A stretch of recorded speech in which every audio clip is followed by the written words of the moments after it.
ನಮಸ್ತೆ friends, Parvati craft ಐಡಿಯಾಗೆ ನಿಮಗೆಲ್ಲರಿಗೂ ಸ್ವಾಗತ.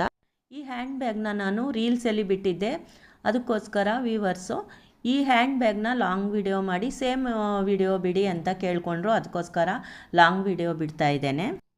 10 ಇಂಚ್ ಅಗಲ 16 ಇಂಚು ಉದ್ದ ಇರೋದು ಫೋಮು ಲೈನಿಂಗು ಮೇನ್ ಬಟ್ಟೆ ಇಟ್ಬಿಟ್ಟು ಸ್ಟಿಚ್ ಮಾಡಿಕೊಂಡು ರೆಡಿ ಮಾಡಿ ಇಟ್ಕೊಂಡಿದ್ದೇನೆ.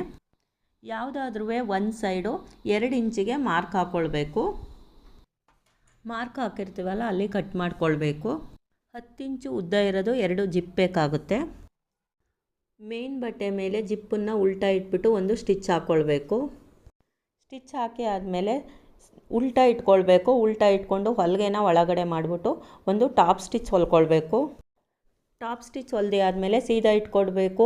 ಕಟ್ ಮಾಡಿ ಎತ್ತಿಟ್ಕೊಂಡಿರ್ತೀವಲ್ಲ 2 ಇಂಚಿಗೆ ಆ ಪೀಸ್ನ ತೆಗೆದು ಉಲ್ಟಾ ಇಟ್ಬಿಟ್ಟು ಜಿಪ್ ಮೇಲೆ ಒಂದು ಹೊಲಿಗೆ ಹಾಕ್ಕೊಳ್ಬೇಕು. ನಂತರ ಉಲ್ಟಾ ಇಟ್ಕೊಳ್ಬೇಕು. ಉಲ್ಟಾ ಇಟ್ಕೊಂಡು ಒಳಗಡೆ ಒಂದು ಟಾಪ್ ಸ್ಟಿಚ್ ಹಾಕ್ಕೊಳ್ಬೇಕು. ಟಾಪ್ ಸ್ಟಿಚ್ ಹಾಕಿ ಆದಮೇಲೆ ರನ್ನರ್ಸ್ ಹಾಕ್ಕೊಳ್ಬೇಕು.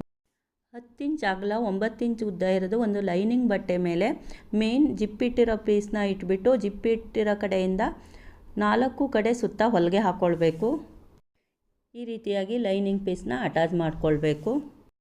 ಹ್ಯಾಂಡಲ್ ಇಡಲಿಕ್ಕೆ ಸೈಡಿಂದ 2 ಸೈಡುವೆ 2.5 ಇಂಚಿಗೆ ಈ ರೀತಿಯಾಗಿ ಮಾರ್ಕ್ ಹಾಕ್ಕೊಳ್ಬೇಕು. 2.5 ಇಂಚಿಗೆ ಮಾರ್ಕ್ ಹಾಕಿದ್ದೀನಿ. ಇನ್ನು ಆ ಸೈಡಿಂದನೂ ಅಷ್ಟೇ 2.5 ಇಂಚಿಗೆ ಮಾರ್ಕ್ ಹಾಕ್ಕೊಳ್ಬೇಕು. 2.5 ಇಂಚಿಗೆ ಮಾರ್ಕ್ ಹಾಕಿರ್ತೀವಲ್ಲ ಅಲ್ಲಿಗೆ ಹ್ಯಾಂಡಲ್ನ ಇಟ್ಬಿಟ್ಟು ಹೊಲಿಗೆ ಹಾಕ್ಕೊಳ್ಬೇಕು. ಇನ್ನೊಂದು ಸೈಡು ಅಷ್ಟೇ ಹ್ಯಾಂಡಲ್ನ ಇಟ್ಬಿಟ್ಟು ಹೊಲಿಗೆ ಹಾಕ್ಕೊಳ್ಬೇಕು. ಜಿಪ್ಪನ್ನು ಓಪನ್ ಮಾಡಿಕೊಂಡು 2 ಸೈಡು ಅಟ್ಯಾಚ್ ಮಾಡಬೇಕು. ಉಲ್ಟಾ ಜಿಪ್ ಇಟ್ಬಿಟ್ಟು ಒಂದು ಹೊಲಿಗೆ ಹಾಕ್ಕೊಳ್ಬೇಕು. ಇನ್ನೊಂದು ಸೈಡು ಅಷ್ಟೇ ಮೇನ್ ಬಟ್ಟೆ ಮೇಲೆ ಉಲ್ಟಾ ಜಿಪ್ ಇಟ್ಬಿಟ್ಟು ಹೊಲಿಗೆ ಹಾಕ್ಕೊಳ್ಬೇಕು. ಹೊಲಿಗೆ ಹಾಕಾದ್ಮೇಲೆ ಉಲ್ಟಾ ಇಟ್ಕೊಳ್ಬೇಕು. ಉಲ್ಟಾ ಇಟ್ಕೊಂಡು ಹೊಲಿಗೆನ ಜಿಪ್ ಇರೋದನ್ನು ಹೊಲಿಗೆನ ಒಳಗಡೆ ಮಾಡಿಬಿಟ್ಟು ಒಂದು ಟಾಪ್ ಸ್ಟಿಚ್ ಹೊಲ್ಕೊಳ್ಬೇಕು 2 ಸೈಡುವೆ. ಎಲ್ಲ ರೆಡಿ ಆದಮೇಲೆ ರನ್ನರ್ಸ್ ಹಾಕ್ಕೊಳ್ಬೇಕು. ರನ್ನರ್ಸ್ ಹಾಕಿ ಈ ರೀತಿಯಾಗಿ ಮಧ್ಯದಲ್ಲೇ ನಿಲ್ಲಿಸ್ಬಿಟ್ಟು ಈ ರೀತಿ ಫೋಲ್ಡ್ ಮಾಡಿಕೊಂಡು 2 ಸೈಡುವೆ ಹೊಲಿಗೆ ಹಾಕ್ಕೊಳ್ಬೇಕು. 2 ಸೈಡು ಹೊಲಿಗೆ ಹಾಕಾದ್ಮೇಲೆ ಜಿಪ್ಪು ಓಪನ್ ಮಾಡಿಬಿಟ್ಟು ಕಾರ್ನರಲ್ಲಿ 3/4 ಇಂಚಿಗೆ ಹೊಲಿಗೆ ಹಾಕ್ಕೊಳ್ಬೇಕು. ಈ ರೀತಿ ಕ್ರಾಸಾಗಿ ಫೋಲ್ಡ್ ಮಾಡಿಕೊಂಡು 3/4 ಇಂಚಿಗೆ ಹೊಲಿಗೆ ಹಾಕ್ಕೊಳ್ಬೇಕು. 2 ಸೈಡುವೆ 3/4 ಇಂಚಿಗೆ ಹೊಲಿಗೆ ಹಾಕಿ ಆಗಿದೆ. ಈ ರೀತಿಯಾಗಿ 3/4 ಇಂಚಿಗೆ ಕ್ರಾಸಾಗಿ ಹೊಲಿಗೆ ಹಾಕ್ಕೊಳ್ಬೇಕು. ಇದು ಅಳತೆ ತೋರಿಸ್ತಾ ಇದ್ದೀನಿ, 3/4 ಇಂಚಿದೆ. ಈಗ ಓಪನ್ ಮಾಡಿ ನೋಡೋಣ ಹ್ಯಾಂಡ್ ಬ್ಯಾಗ್ ಹೇಗೆ ಬಂದಿದೆ ಅಂತ ಹೇಳಿ. ಇದು ಶಾರ್ಟ್ ವಿಡಿಯೋಗೆ ನಾನು ರೆಡಿ ಮಾಡ್ಕೊಂಡಿರೋದ್ರಿಂದ ಕೆಲವೊಂದು ಫೋಮ್ ಹಾಕಿ ಹೊಲಿದಿರೋದೆಲ್ಲ ಮಿಸ್ ಆಗಿರುತ್ತೆ. ಅದಕ್ಕೋಸ್ಕರ ಸಾರಿ ಕೇಳ್ಕೊಳ್ತಾ ಇದ್ದೇನೆ.